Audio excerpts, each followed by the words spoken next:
ನಮಸ್ಕಾರ ಸ್ನೇಹಿತರೆ, ಬೇಳೆ ಮಸಾಲೆ ಏನು ಇಳಿದಿರುವಾಗ ಖಂಡಿತ ಈ ರೆಸಿಪಿಯನ್ನು ಟ್ರೈ ಮಾಡಿ. ಸೂಪರ್ ಆಗಿರುತ್ತೆ.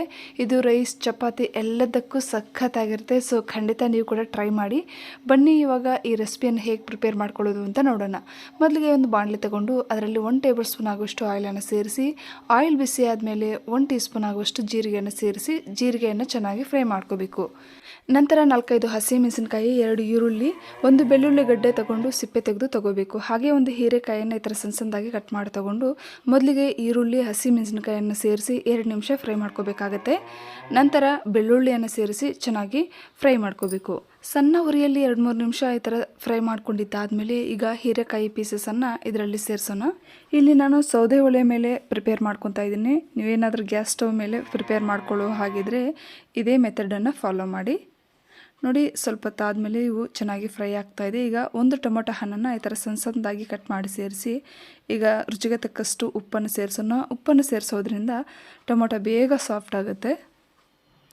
ಒಮ್ಮೆ ಇದನ್ನು ಮಿಕ್ಸ್ ಮಾಡಿ ಮುಚ್ಚಳವನ್ನು ಮುಚ್ಚಿ 2-3 ನಿಮಿಷ ಹಾಗೆ ಬಿಡೋಣ. 2-3 ನಿಮಿಷ ಆದಮೇಲೆ ನೋಡಿ, ಇವು ಚೆನ್ನಾಗಿ ಬೆಂದಿದೆ.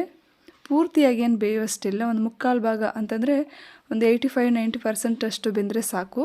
ಈಗ ಇದನ್ನು ಕಂಪ್ಲೀಟಾಗಿ ತಣ್ಣಗಾಗೋದಕ್ಕೆ ಬಿಡೋಣ.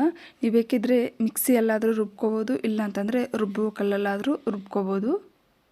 ನಾನು ಈ ಥರ ಜಜ್ಜಿಬಿಟ್ಟು ತೊಗೊತಾ ಇದ್ದೀನಿ, ಯಾಕಂತಂದರೆ ಇದನ್ನು ನಾನು ಚಪಾತಿಗೆ ಪ್ರಿಪೇರ್ ಮಾಡ್ಕೊತಾ ಇದ್ದೀನಿ. ಹಾಗಾಗಿ ರೈಸ್ ಜೊತೆ ಕೂಡ ನಾವು ತಿನ್ಬೋದು. ಇದನ್ನು ನಾನು ತೊಕ್ಕು ಥರ ಪ್ರಿಪೇರ್ ಮಾಡ್ಕೊಂಡಿದ್ದೀನಿ. ನೀವನ್ನ ನುಣ್ಣಗೆ ಮಾಡ್ಕೋಬೇಕು ಅಂತಂದರೆ ಮಿಕ್ಸಿಯಲ್ಲಿ ರುಬ್ಕೋಬೋದು, ಇಲ್ಲಾಂತಂದರೆ ರುಬ್ಬುವ ಕಲ್ಲಲ್ಲಿ ಬೇಕಾದರೂ ರುಬ್ಕೋಬೋದು. ಇದಕ್ಕೆ ಒಗ್ಗರಣೆ ಮಾಡ್ಕೊಂಡಾದರೂ ತಿನ್ಬೋದು, ಇಲ್ಲಾಂತಂದರೆ ಹಾಗೇನು ಸರ್ವ್ ಮಾಡ್ಕೋಬೋದು. ತುಂಬ ಟೇಸ್ಟಿಯಾಗಿರುತ್ತೆ. ಫೈನಲಾಗಿ ಸ್ವಲ್ಪ ಕೊತ್ತಂಬರಿ ಸೊಪ್ಪನ್ನು ಸೇರಿಸಿ ಸರ್ವ್ ಮಾಡ್ಕೋಬೋದು. ಇದು ರೈಸ್ ಚಪಾತಿ ಮುದ್ದೆ ಎಲ್ಲದಕ್ಕೂ ಸೂಪರ್ ಆಗಿರುತ್ತೆ. ಸೊ ಖಂಡಿತ ನೀವು ಕೂಡ ಟ್ರೈ ಮಾಡಿ. ಈ ವಿಡಿಯೋ ಇಷ್ಟ ಆದರೆ ಪ್ಲೀಸ್ ಲೈಕ್ ಮಾಡಿ, ಶೇರ್ ಮಾಡಿ, ಈ ಚಾನಲ್ನ ಸಬ್ಸ್ಕ್ರೈಬ್ ಮಾಡಿ ಸಪೋರ್ಟ್ ಮಾಡಿ ಫ್ರೆಂಡ್ಸ್. ವಿಡಿಯೋ ವೀಕ್ಷಿಸಿದ್ದಕ್ಕಾಗಿ ಧನ್ಯವಾದಗಳು.